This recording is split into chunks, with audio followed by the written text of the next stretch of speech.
ब्रह्मसूत्र के तीसरे अध्याय के प्रथम अध्याय के तीसरे पाद का प्रमिताधिकरण पर हम लोग विचार कर रहे थे। तो यानी 25वें सूत्र पर विचार चल रहा था। यह अंगुष्ठमात्र पुरुष हृदय की अपेक्षा को लेकर के कहा,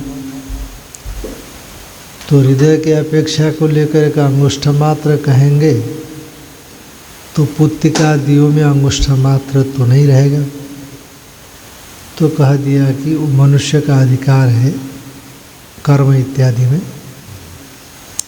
शास्त्र में मनुष्य का अधिकार है और मनुष्य का जितना बड़ा अंगूठा रहता है उतना बड़ा हृदय होता है, तो उसमें अभिव्यक्त होने से अंगुष्ठा मात्र ऐसा कहा। तो ये बताया था शास्त्रम ही अविशेष प्रवृत्तमपि मनुष्यान एव अधिकरोति। यहीं तक हुआ था।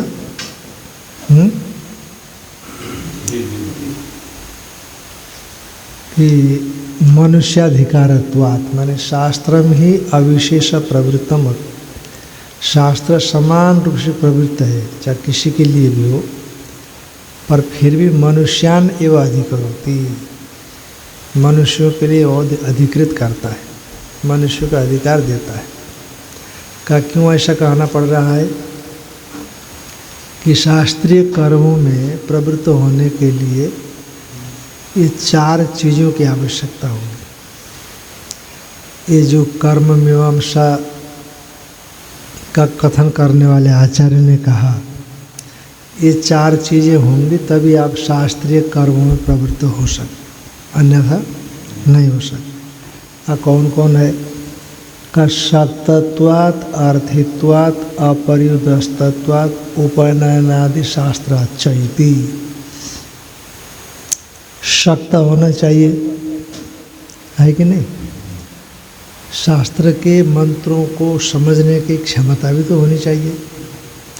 अब जैसे ऋत्विक मंत्रोच्चारण कराएगा तो मंत्रोच्चारण करना पड़ता है ना। और दूसरी बात है कि यज्ञ करने का सामर्थ्य भी होना चाहिए उसमें, पशु आदि में तो होता नहीं है। तो इसीलिए पशुआदि देवतादि ऋषि शक्त कह देने से इनका निषेध कर दिया गया। पशु आदियों में तो ज्ञान ही नहीं रहता, अतः वो नहीं कर सकते। और गोत्रोच्चारण करना पड़ता है। ऋषियों का तो नाम, ऋषियों से तो गोत्र का आरंभ है, तो किस गोत्र का उच्चारण करेंगे ऋषि लोग? इसलिए ऋषियों का भी अधिकार नहीं होता। और फिर देवता का भी कर्मों में अधिकार नहीं होता, क्योंकि कोई भी ऐसा कर्म नहीं होता जिसमें एक ही देवता हो, तो बहुत से देवता होते हैं। तो मान लीजिए कि इंद्र यज्ञ कर रहे हैं तो इंद्र देवता के यज्ञ करना है, तो किसके लिए हवि समर्पित करेंगे? स्वयं के लिए स्वयं हवि नहीं होगा। इसलिए बताएंगे न देवतानाम देवतांतरा भावात, न ऋष्याणाम ऋष्यंतरा भाव, आर्ष्यांतरा भाव। ऐसा ये मीमांसा सूत्र में सूत्र आता है। इसीलिए सत्तत्व कह देने से पशुआदि देवादि ऋषियों का अधिकार हटा दिया। और क्योंकि पशुआदि में शास्त्र थे ज्ञान का सामग्री हो ही नहीं सकते, इसीलिए कर्म में वो नहीं हो सकते हैं। देखो नीचे थोड़ी टीका पढ़ लेता हूँ, अच्छा लगेगा आप। दूसरी पंक्ति है मनुष्यान एव इति त्रैवर्णिकानाम एव इत्यर्थ। मनुष्यों में भी त्रैवर्णिक ले लेना, चौथे वर्ण को नहीं लेना। शक्तत्वात् इत्यनेन पशुआदीनाम देवानाम ऋषिणाम च अधिकारो वारित। शक्तत्वात् इस शब्द से पशुआदियों को, देवताओं को, ऋषियों का भी अधिकार कर्म में नहीं है। इस प्रकार से उसका वारण कर दिया गया। हाँ, अभी बता रहे तत्र पशुआदीनाम शास्त्र, पशुआदियों को कर्म में अधिकार का वारण क्यों किया? पशुआदि कर्म नहीं कर सकते हैं, ऐसा वारण क्यों किया? तो कहा तत्र पशुआदिनाम शास्त्रार्थ ज्ञानादि सामग्री अभावात। पशुआदियों में शास्त्र के अर्थ ज्ञान आदि सामग्री नहीं है, उनको कौन उपदेश देगा? कोई आचार्य तो होते नहीं उनके, और समझने की शक्ति भी नहीं होती उनमें। कुछ तो समझना चाहिए ना। अब वो ऋत्विक बोलेंगे कि आचमन करो, पशु कैसे आचमन करेगा? हैं? फूल चढ़ाओ तो फूल तो पशु पहले खा चुका है। प्राणायाम करो बोलेगा तो प्राणायाम कैसे करेगा? वो समझ नहीं है ना। तो इसलिए तत्र पशुआदिनाम शास्त्रार्थ ज्ञानादि सामग्री अभावात कर्मणि अशक्ति, कर्म में उनकी शक्ति नहीं होती। कहा देवताओं को भी और ऋषियों को भी कर्म में अनधिकार आपने कहा। तो देवताओं को क्यों कहा? इंद्रादेह स्वदेवता के कर्मणि स्वोद्देश्य द्रव्य त्याग अयोगाद अशक्ति। क्योंकि इंद्रादि जो है ना, वो ये समझना कि कोई भी यज्ञ होगा तो अनेक देवता वाले होते हैं, उसमें इंद्र भी देवता पड़ जाते हैं। इंद्र तो प्रधान देवता ही होते बहुत बार, और वरुण भी होते हैं, यम भी होते हैं, पता नहीं कौन कौन से होते हैं। तो इसीलिए इंद्रादि स्वदेवता के कर्मणि, स्वयं इंद्र है देवता जिन कर्मों का, उन कर्मों को कहते हैं स्वदेवता का कर्म। यानी स्वदेवता का मतलब ऐसा कर्म जिसमें इंद्र स्वयं देवता बने हुए हैं, जिनके लिए हवि इंद्राय इदम नमम करके सौंपी जाएगी। इंद्र तो स्वयं याजक हो गया, यजमान हो गया, यजन करने वाला हो गया, तो अपने से भिन्न किसी देवता के लिए हवि सौंपेगा ना, समर्पित करेगा। वो दूसरा तो इंद्र है ही नहीं। अतएव स्वदेवता जो भी कर्म होंगे, कर्म में देवता का अधिकार नहीं होगा। आप कहोगे कि भिन्न देवता कर्म में हो जाएगा, कहते शायद ही ऐसा कर्म होगा जिसमें ये देवता किसी न किसी रूप में अंगन, उस यज्ञ में अंग न बनते हो। बहुत से देवता अंग होते हैं कर्मों के। हाँ, मुख्य होते हैं। तो कहा, इसीलिए कहा इंद्रादि स्वदेवता के कर्मणि स्वोद्देश्य न, स्वयं के उद्देश्य से, मैं इंद्र के उद्देश्य से द्रव्य त्याग अयोगा, द्रव्य त्याग रूप जो यज्ञ है वो नहीं बन सकता, अभी नहीं बन सकता, अशक्ति। ऋषिणाम का ऋषिणाम आर्ष्य वर्णे ऋष्यंतराभावात अशक्ति। ऋषियों का जो गोत्र है ना, गोत्रोच्चारण इत्यादि करना पड़ता है। ऋषियों से तो गोत्र का प्रवर्तन हुआ है, ऋषियों से ही गोत्र चला। ऐसा आत्रेय गोत्र है, कश्यप गोत्र है, अत्रि गोत्र है, भारद्वाज गोत्र है।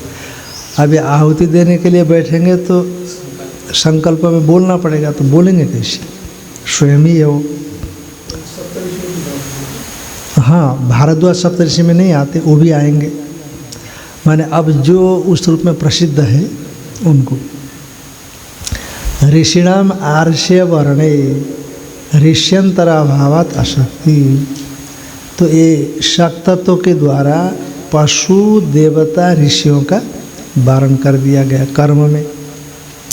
और अर्थित्वात, अर्थित्व से मुमुक्षु निष्काम है और स्थावर है, उनका निषेध कर दिया।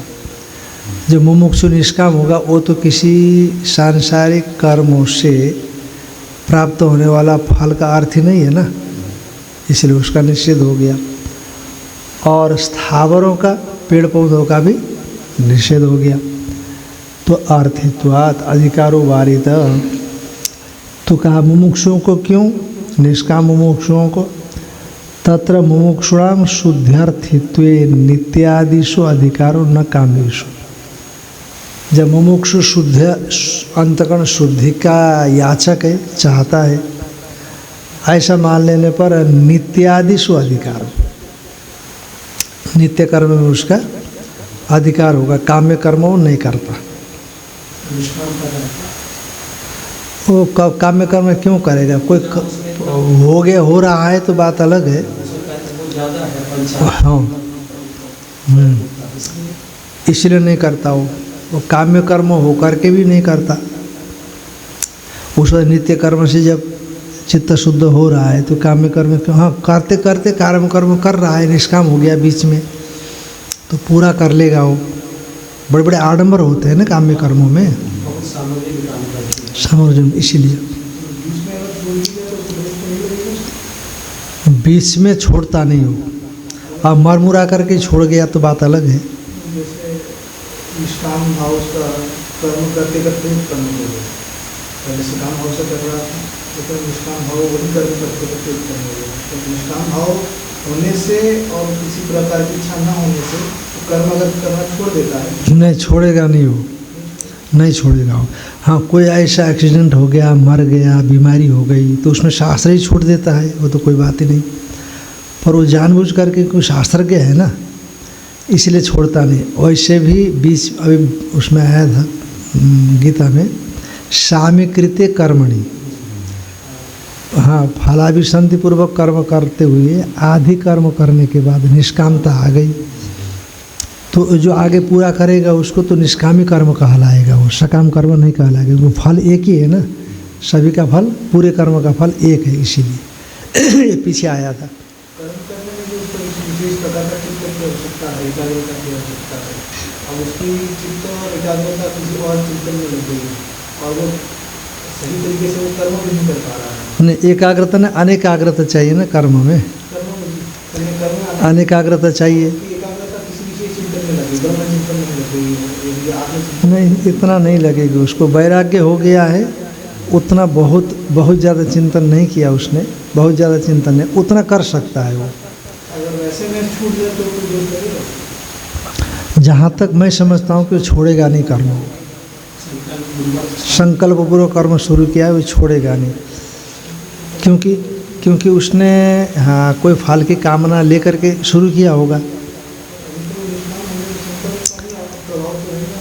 निष्काम होने का मतलब ऐसा निष्काम नहीं है वो, अभी तक तो इतना फलाभिसंधि पूर्वक कर रहा था, अभी उसको बीच में आ गया, वो बीच वाला तो है ही, वो बीच वाला ही है वो। यदि ऊपर वाला होगा तो कर्म में प्रवृत्त ही नहीं होगा ही नहीं, पहले से छूट गया एक तरह से।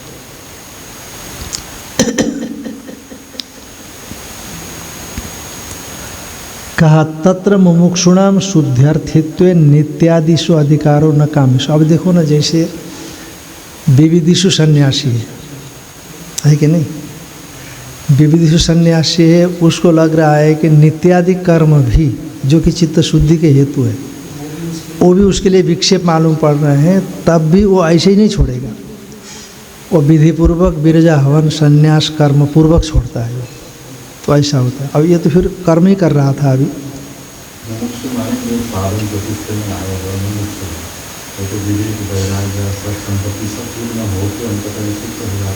हाँ तो वो कर्म ही नहीं करेगा वो, यदि कर्म करते करते बीच में वैराग्य हो गया उसकी बात है, तो क्या एकदम छोड़ देगा कि नहीं छोड़ेगा? तो एकदम नहीं छोड़ेगा, शास्त्रीय व्यक्ति है इसीलिए उसको पूरा करेगा, फिर आगे कर्म नए आरंभ करेगा ही।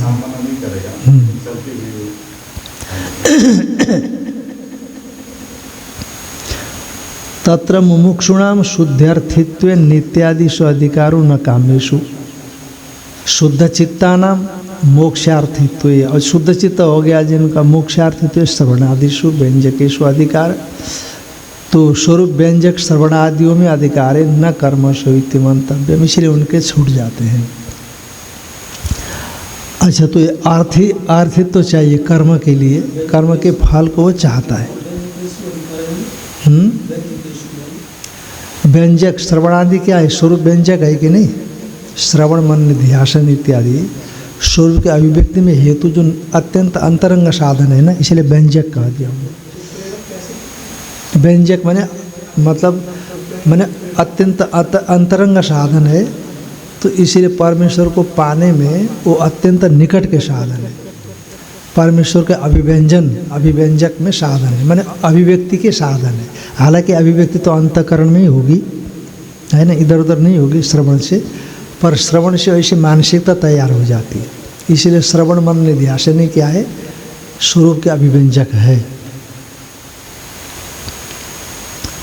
तो सत्तत्वात्, अर्थित्वात् और अपर्युदस्तत्वात् तो निषिद्ध नहीं होनी चाहिए। अपर्युदस्तत्व, पर्युदस्तत्व न हो, है ना, कर्म में उसका निषेध न किया गया हो। तो इसीलिए कहा कि और चौथा कैसा है का चौथे वर्ण को हमारा वेद में जो है ना तो निषेध किया हुआ है, तो इसीलिए वो पर्युदस्त हो गया, तो अपर्युदस्त चाहिए। और उपनयनादि शास्त्राच, क्योंकि उपनयन होना चाहिए, वेद पढ़ने के लिए उपनयन की आवश्यकता है। और क्योंकि वैदिक कर्म वेद पूर्वक ही होता है, वैदिक मंत्र पूर्वक ही वेद विहित कर्म होते हैं, इसीलिए वो वेद उपनयन संस्कार पूर्वक ही होता है वेद पढ़ने का अधिकार। इसीलिए उपनयन संस्कार उसमें चौथे वर्ण में नहीं माना है। इसीलिए वैदिक कर्म में उनको अधिकार नहीं माना।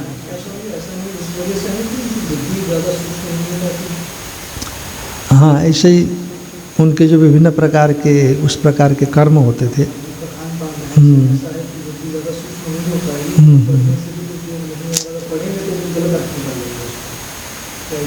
ये हो सकता है, ये भी हो सकता है कि नहीं? ये भी हो सकता है।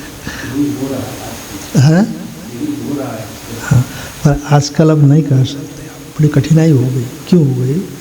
क्योंकि आरक्षण की वजह से उनको सुविधाएं ज़्यादा मिली, मिलने से ऊपर आ गए, है कि नहीं? विशेष करके राजस्थान में आप देखो, बड़े बड़े पदों पर वो पहुँचे हुए। स्वाभाविक है, यदि कोई भी व्यक्ति, जब पूरा सामान्य व्यक्ति, जैसे मान लो कि एक ऐसा व्यक्ति का संपर्क रसोई के रूप में या उसी घर के कपड़े धोने वाले के रूप में उस राजनीतिक परिवार से संपर्क हो गया, तो वो व्यक्ति कम राजनीतिक बनेगा? क्योंकि रात दिन उसी माहौल में रचा पचा रहता है कि नहीं?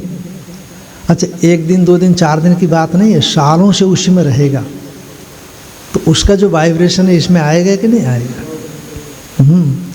उसी तरह से मैं कलेक्टर हूँ और मेरे को देखा देखी मेरा बेटा कलेक्टरी के लिए कोशिश कर रहा है, वो कलेक्टर हो गया, और नीचे का फिर उसी ढंग से आया है, तो उसका स्तर ऊपर उठेगा कि नहीं उठेगा? सोसाइटी उसी तरह की रहेगी। सोसाइटी में जीने के लिए आपको उसी कला को विकसित करना पड़ेगा, नहीं करना पड़ेगा?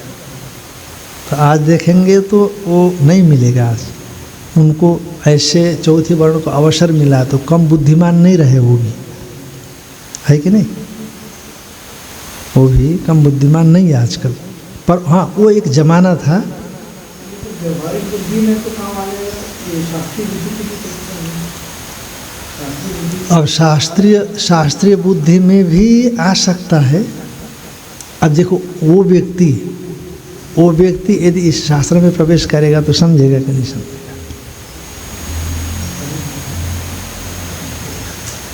वो व्यक्ति यदि उस शास्त्रीय व्यवहार में आएगा,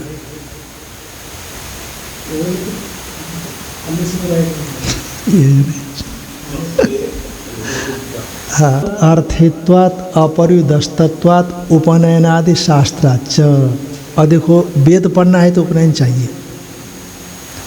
इसलिए मैं तो कहीं कहीं जाकर के क्या बोलता हूँ, बच्चे मृत्युंजय का मंत्र सुनाते हैं, गायत्री मंत्र सुनाते हैं, पर उनको ये कहोगे कि जनेऊ संस्कार नहीं है तो नहीं सुना सकता है, तो लोगों को समझ में कम आता है। इसलिए बोल देता हूँ कि ये संस्कृत पढ़ने से क्या होता है उसको। इसलिए बेहतर है कि इसका हिंदी अनुवाद बच्चे को नोट करके उसको कंठस्थ कराओ, हिंदी रट करता रहेगा तो एक दिन उसको धीरे धीरे समझ में आएगा, थोड़ा बड़ा होने पर। तो उससे क्या होगा कि मंत्र बोलने से भी बच गया, और हिंदी मंत्र के अर्थ से उसके जीवन में कोई परिवर्तन आना होगा तो आ भी जाएगा। क्योंकि जिन्हें संस्कार नहीं है तो वैदिक मंत्र को पढ़ने का अधिकार नहीं होता, वेद पढ़ने का अधिकार नहीं होता। हाँ हाँ, नहीं होता है। उपनयित तम अध्यापयित, नीचे दिया है कि अपरिदस्तत्वात्, इसके आगे उपनयित, उपनयन करो और उसको अध्यात्म अध्यापयित, उसको अध्यापन कराओ, ऐसा शास्त्र में आया। तो इस प्रकार से शक्तत्व, अर्थित्व, अपरिदस्तत्व, उपनयनादि शास्त्रार्थ, ये अधिकार, कर्म में अधिकार के 4 कारण बता दिए। वर्णितम एतत् अधिकार लक्षण, ये अधिकार लक्षण में अधिकार का कथन करने वाले शास्त्र में इसका वर्णन किया गया है। जैमिनी के 6ठे अध्याय के पहला सूत्र है। जैमिनी न्याय वाला है ग्रंथ। तो लक्षणे मनुष्याणाम च नियत परिमाण काय, और मनुष्यों का नियत परिमाण वाला शरीर होता है। नियत परिमाण काय औचित्य न नियत परिमाणम एवच येषाम अंगुष्ठ मात्रम हृदयम। ये जो है ना, जैमिनी 6:1 के बाद पूर्ण विराम आना चाहिए, ध्यान रखो। ये जो शास्त्राचेति वर्णितम एतद अधिकार लक्षणे, जैमिनी 6:1 दिया ना कोष्ठक के भीतर में, उसके आगे पूर्ण विराम होना चाहिए। हम लोगों की पुस्तक में पूर्ण विराम नहीं है, आपकी पुस्तक में होनी चाहिए। तो ये आगे दूसरा वाक्य है, मनुष्याणाम च नियत परिमाण काय, क्योंकि उससे अलग बात हो गई ना एकदम से।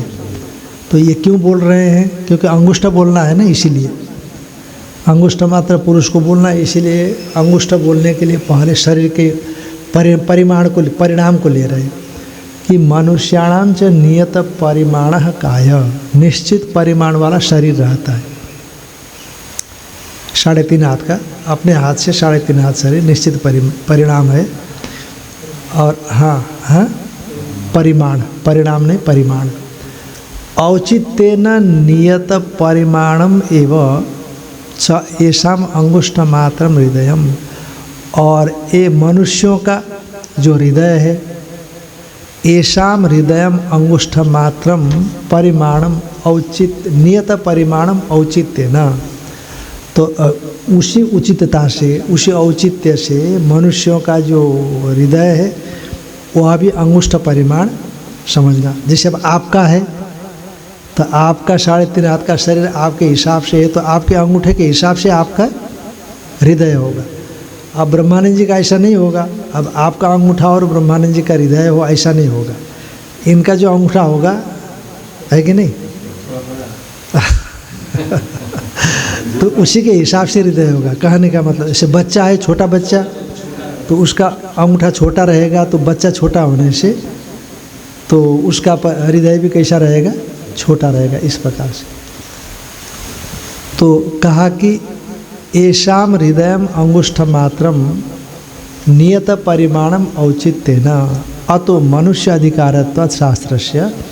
इसलिए शास्त्र में मनुष्य का अधिकार होने से मनुष्य हृदय अवस्थान अपेक्षम, तो मनुष्य हृदय में अवस्थिति की अपेक्षा को लेकर के अंगुष्ठ मात्र तो उपन्न परमात्मा, तो परमात्मा में अंगुष्ठ मात्रत्व उपपन्न हो सकता है।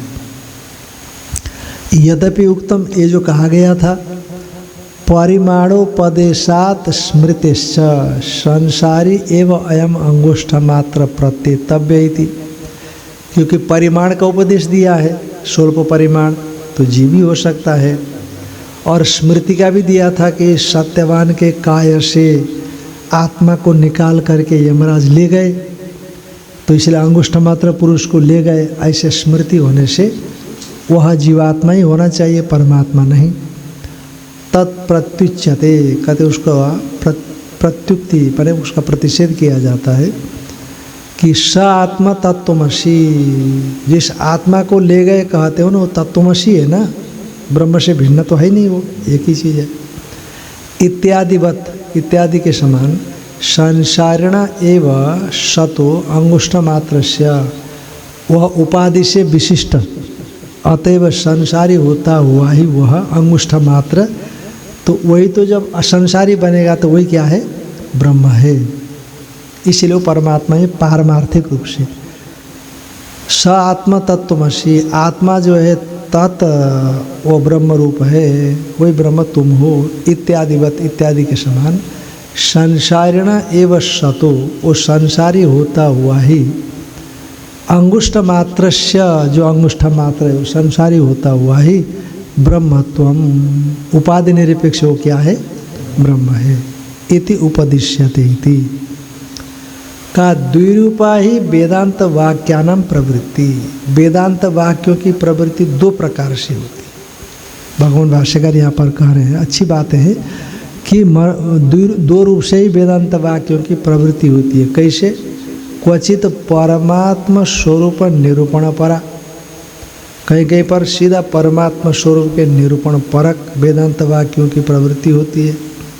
अन्यत्र धर्मात् अन्यत्र अधर्मात् अन्यत्र अस्मात् कृता कृतात् अन्यत्र भूताच्च भव्याच्च तत्पश्यसि तद्वद नान्त प्रज्ञम न बहिष्प्रज्ञम नो भयत प्रज्ञम न प्रज्ञान घनम न प्रज्ञम न प्रज्ञम अस्थूलम अणु अरुष्वम दीर्घम एतत् अदृश्यम अग्राह्यम अचक्षुश्रोत्रम तथा अपाणिपादम नित्यम विभुम सर्वगतम सुसूक्ष्मम तद्भूतयोनिम यत् परिपश्यन्ति धीरा यह सर्वज्ञ सर्ववितेश्य ज्ञानमयम तप तस्माद् एतद् ब्रह्म नाम रूपम अन्नम च जायते दिव्यो यमूर्त पुरुष सवाह्याभ्यंतरो ह्यज अप्राणो यमन शुभ्र अक्षरात् परतः पर इत्यादि तमाम जो वाक्य है वो सीधे कैसे हैं? परमात्मा स्वरूप निरूपण परा, परमात्मा स्वरूप ही सीधे निरूपण करते हैं। अब क्वचित विज्ञानात्मन परमात्मा एकत्वोपदेश परा, कुछ वाक्य होते हैं जो विज्ञानात्मा और परमात्मा के एकत्व के उपदेश परक है। कहीं तो केवल परमेश्वर परक ही है, वहाँ एकता नहीं दिखाई जाती, परमेश्वर का कथन किया जाता है। कहीं पर विज्ञानात्मा का परमात्मा से एकता दिखाई जाती है। तद अत्र, तो उनमें से यहाँ पर क्या है का तद अत्र विज्ञानात्मनः परमात्मना एकत्वम उपदिश्यते न अंगुष्ठ मात्रत्वम कस्यचित्। तो यहाँ विज्ञानात्मा का और परमात्मा का, विज्ञानात्मा का परमात्मा के साथ एकत्व का उपदेश दिया गया। विज्ञानात्मा के साथ परमात्मा का एकत्व का उपदेश दो प्रकार के वेदांत वाक्यों की प्रवृत्ति में जो द्वितीय प्रकार है वही द्वितीय प्रकार यहाँ पर दिखाई पड़ता है। तो इसलिए न अंगुष्ठ मात्रत्वम कस्यचित्, इसीलिए किसी का भी अंगुष्ठ मात्रत्व बताने से अभिप्राय नहीं है। विज्ञानात्मा का परमात्मा से अभिन्नता बताने से है। एतम एव अर्थम परेण स्फुटीकरिष्यति, इसी अर्थ को थोड़ा आगे जाकर के स्पष्ट करते हैं।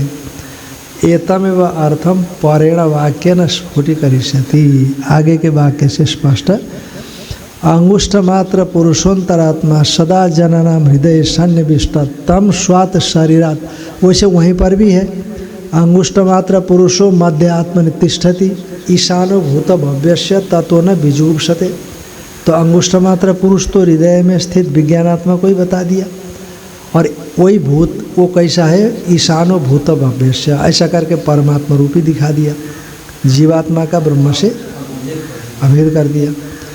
और आगे तो और स्पष्ट कर रहे हैं, एतम एव अर्थम परेण स्फुटीकरिष्यति, माने अंगुष्ठ मात्र पुरुषोत्तरात्मा, अंगुष्ठ मात्र पुरुष है, अंतरात्मा रूप है, सदा जननाम हृदय सन्निविष्ट, सदा सर्वदा लोगों के हृदय में अंतरात्मा रूप से अवस्थित है।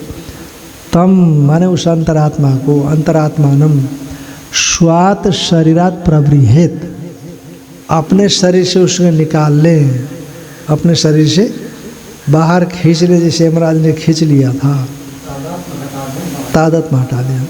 स्वात शरीरात प्रबृहेत मुंचादिव ईशिकाम धैर्यणा, जैसे धैर्यपूर्वक आप मुझ से ईशिका माने जो डंठल को निकाल लेते हैं, कांटा है ना, बड़ा अनर्थ संकुल है, वो जो मूंज है ना, मूंज का जो पौधा है उसके जो पत्ते हैं, पत्ते के भीतर में वो डंठल रहता है, और अभी तेज से ले जाओगे तो पत्ता धारीदार होता है, काट देता है हाथ को, इसलिए धीरे धीरे धीरे वो डंठल के बाहर के पत्ते को हटा करके फिर डंठल को निकाल लेते हैं। जैसे उसी तरह से अन्नमय कोश, प्राणमय कोश, मनोमय कोश, विज्ञानमय कोश, आनंदमय कोश, इनसे धीरे से उसको क्या करना? हटा देना, पृथक समझना। अंगुष्ठ मात्र पुरुषोत्तरात्मा सदा जननाम हृदय सन्निविष्ट तम स्वात शरीरात प्रबृहेत, अपने शरीर के साथ तारतम्य उनको छोड़ करके उसको निकाले, मुंजा दे वही शिकम धैर्य। और ऐसा निकाल देने पर क्या हो गया? वो कहते विज्ञान तो परमात्मा ही हो गया। कैसे? तम विद्या शुक्रम अमृतम, उसको शुक्र माने शुद्ध, तीनों शरीरों से परे, अमृत स्वरूप समझना, साक्षात ब्रह्म। एतद ब्रह्म एतद अभयम अमृतम, आया कि नहीं पीछे? ब्रह्म एतद अमृतम अभयम इति। तो इस प्रकार से प्रमिताधिकरण का विचार हो गया। तो अब दैवताधिकरण का आरंभ कर रहे हैं। दैवताधिकरण तो यहाँ पर शास्त्र में किसका अधिकार है? तो शास्त्र में मनुष्य का ही अधिकार है, दूसरों का नहीं, विशेष करके बता दिया। तो उसी अधिकार की चिंता के अवसर को लेकर के ब्रह्म ज्ञान में किस किस का अधिकार है, इसकी चिंता यहाँ की जा रही है। शास्त्र में मनुष्य मात्र का अधिकार है ऐसा बताया, देवता और ऋषियों का भी अधिकार का निषेध कर दिया है ना। शास्त्र में मनुष्यों का अधिकार है, उसमें देवता ऋषियों का निषेध कर दिया। तो और जिसमें शक्तत्व, अर्थित्व, अपर्युदस्तत्व, उपनयनत्व होगा उसका अधिकार है, ये बता दिया। तो अधिकार के विषय की चर्चा आई। तो उसी प्रसंग से तो फिर जैसे शास्त्रों में इनका अधिकार है तो ब्रह्म ज्ञान में भी इन्हीं का अधिकार है कि औरों का भी अधिकार है। तो इसका विचार यहाँ पर किया जा रहा है। इसीलिए अधिकार के प्रसंग से हाँ वैदिक कर्मों में अधिकार के प्रसंग से वैदिक जो ज्ञान, उस ज्ञान का ही प्रसंग उत्थापित किया जा रहा है। इसीलिए दोनों में प्रसंग संगति। तदुपर्यपि बादरायण संभवात्, तद उपर्यपि बादरायण संभवात्,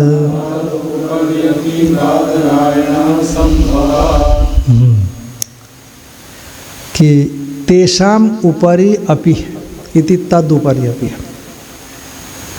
माने यो यो वै देवानां प्रत्यपुध्यत सैव तद अभवत्। ऐसा वेदनारक में बहुत पहले आप पढ़ चुके शुरू में। देवताओं के मध्य में जिसने ब्रह्म को जाना वो ब्रह्मरूप हो गया। तो इस प्रकार से देवताओं में भी ब्रह्म ज्ञान की बात कही गई है। तो इसीलिए यद्यपि श्रुति में तो ऐसा है, यो यो देवानां प्रत्यबुध्यत स तदेव भवत्। इसीलिए ब्रह्म विद्या में देवताओं का अधिकार है अथवा नहीं है, क्योंकि आपने अभी तो कहा कर्म में मनुष्य का अधिकार है। तो शास्त्रीय कर्म में, शास्त्र तो वेद भी है, तो वेद विहित ज्ञान में भी तो मनुष्य का होना चाहिए, देवताओं का नहीं होना चाहिए। पर यो यो देवानां प्रत्यबुध्यत सैव तदभवत् इत्यादि श्रुतियाँ देवताओं को ज्ञान में अधिकार दिखा रही है। तो संशय हो गया कि देवताओं को वेद विहित ज्ञान में अधिकार है अथवा नहीं है। तो पूर्व पक्षी तो नहीं है बोलेगा, तो सिद्धांति कहता है कि नहीं, तदुपरि अपि तेषाम मनुष्याणाम उपरि, उन मनुष्य के ऊपर में जो देवता है उनका अधिकार है। अस्ति अधिकार, उनका अधिकार देवताओं को भी ज्ञान में अधिकार है, ऐसा बादरायण आचार्य मान्यते। बादरायण आचार्य ऐसा मानते हैं, क्योंकि अधिकार का कारणत्व, क्योंकि अर्थित्व, शक्तत्व, अर्थित्व, अपर्युदस्तत्व, उपनयनत्व एक कर्म में अधिकार का कारण है। और ज्ञान में अधिकार का कारण मुमुक्षा होनी चाहिए, उसको परमात्मा को पाने के लिए विशेष अभिलाषा उसके अंदर में होना चाहिए। यदि है देवताओं में भी, तो देवताओं को भी अधिकार है, वो भी ज्ञान को प्राप्त कर सकते हैं और अन्य भी कर सकते हैं जिनको कर्म में निषेध किया गया है।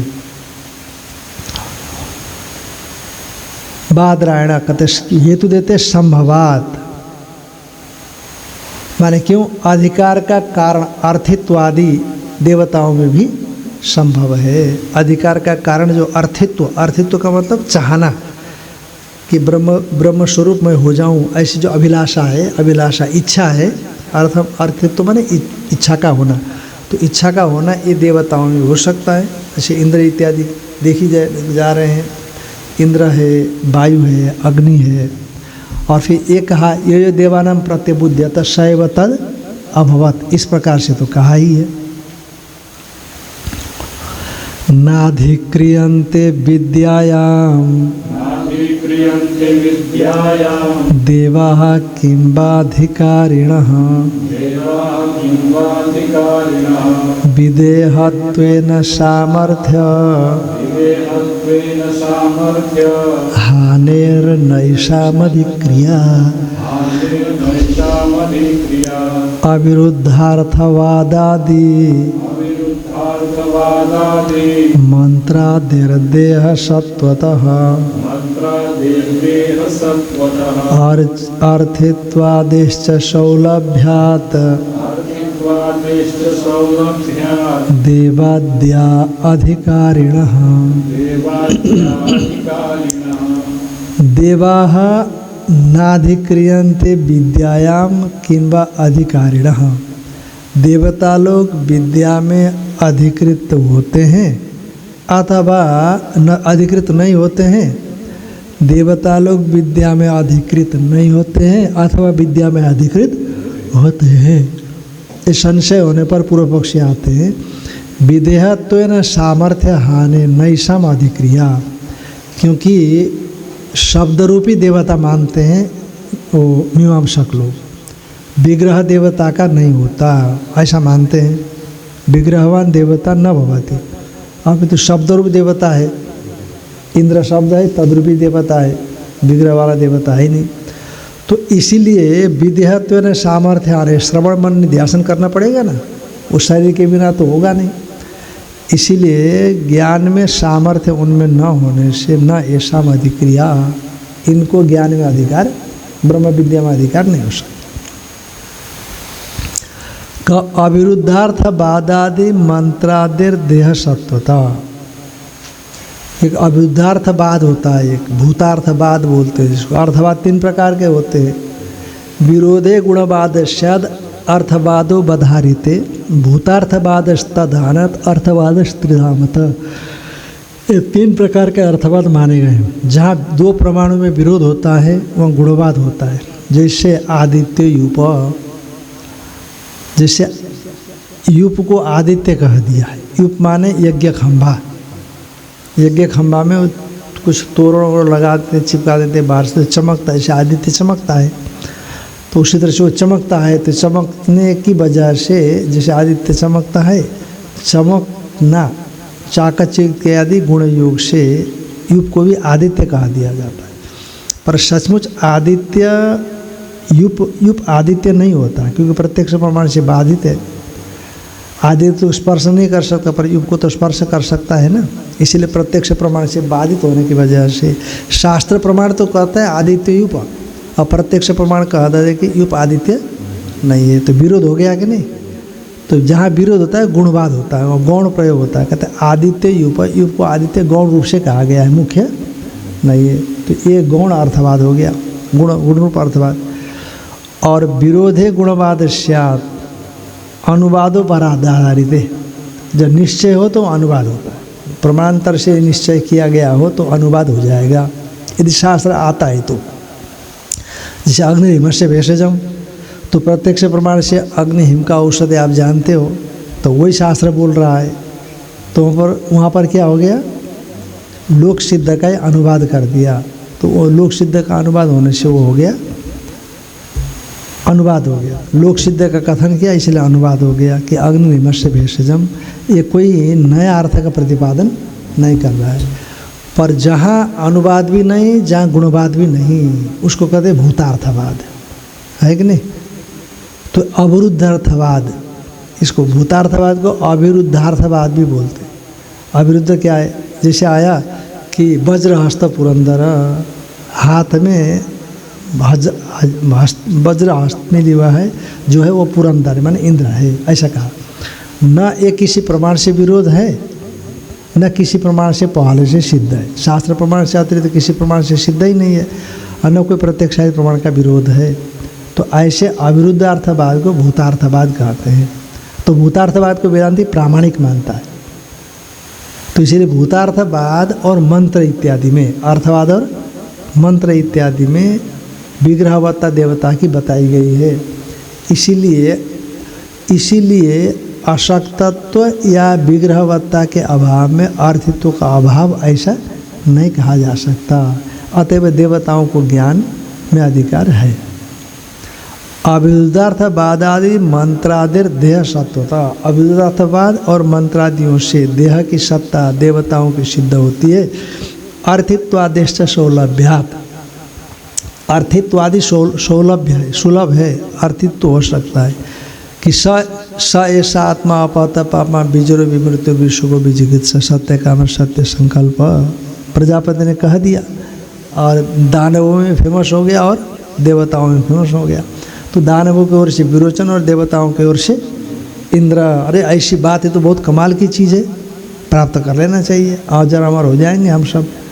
तो पहले हम सीख करके आते फिर आपको सिखा देंगे, तो कोई मरने की संभावना ही नहीं रहेगी। तो इसलिए अर्थित्व तो उसमें बन सकता है ना। तो इसीलिए कहते हैं अर्थित्वादेश सौलभ्यात् देवानाम देवाद्या अधिकारी। इसलिए देवतादि क्या होंगे, ब्रह्म ज्ञान में अधिकारी हो सकते हैं। अंगुष्ठमात्र श्रुति मनुष्य हृदय अपेक्षया मनुष्याधिकारत्व शास्त्र से युक्तम। माने अंगुष्ठमात्र श्रुति मनुष्य के हृदय की अपेक्षा से है, प्रवृत्त है। माने अंगुष्ठमात्र श्रुतिर मनुष्य हृदय अपेक्षया प्रवृत्त इत्यर्थ, प्रवृत्त हुई है। अतः मनुष्य अधिकारत्वात्, मनुष्य का उसमें अधिकार होने से शास्त्रस्य मनुष्य अधिकारत्वात् शास्त्रस्य, शास्त्र का मनुष्य में अधिकार है, ये बता दिया गया था। तत्प्रसंगे न, माने शास्त्र में मनुष्य का अधिकार के प्रसंग से इदम उच्यते ब्रह्म ज्ञानम। तो इसलिए प्रसंग संगति हो गई, संकेत से संगति बता दिया। इदम उच्यते बाढ़म मनुष्यान अधिकरोति शास्त्रम। ठीक है भाई, शास्त्र जो है मनुष्य को अधिकृत करता है, मनुष्य को ही लगाता है, मनुष्य के लिए ही है। से जितने भी कानून संविधान बने पशु के लिए थोड़ी बने, किसके लिए बने? ये पालन नहीं करेगा तो ये प्रत्यवाय लगेगा, ये जेल होगी, ये पालन नहीं करेगा तो ये प्रत्यवाय लगेगा, ये जेल होगा इत्यादि। तो सब मनुष्य के लिए कहा गया है। इसलिए बाढ़म मनुष्यान अधिकरोति शास्त्रम, शास्त्र मनुष्य को अधिकृत करता है। न तो मनुष्यान एव इति यह ब्रह्म ज्ञाने नियम अस्ति। न तो मनुष्यान एव, मनुष्य मात्र मनुष्यों के लिए ही अधिकार करता है। इति यह ब्रह्म ज्ञाने नियमो अस्ति। ब्रह्म ज्ञान में केवल मनुष्य का अधिकार है, ऐसे नियम आप नहीं कर सकते। तेषा मनुष्याणाम उपरिष्टाद ये देवादय स्थान पे देखो शास्त्र बादरण आचार्य माने। बादरण आचार्य मानते हैं कि उन मनुष्यों के ऊपर जो देवतादि है उन तान अभी अधिकरोत शास्त्र, उनको भी अधिकृत करता है, ऐसे बादरण आचार्य मानते हैं। माने जो है मनुष्य के ऊपर जो देवता इत्यादि है, दानव इत्यादि है, ये सब को क्या करता है, शास्त्र अधिकृत करता है ज्ञान में। कस्मात् संभवात, क्योंकि संभव है, संभवती तेषाम अर्थित्वादि अधिकार कारणम, क्योंकि अर्थित्वादि जो देवत अधिकार का कारण है वो देवताओं में भी संभव हो सकता है। कैसे हो सकता है इसको फिर कल देख लेंगे। ओम पूर्णमदः पूर्ण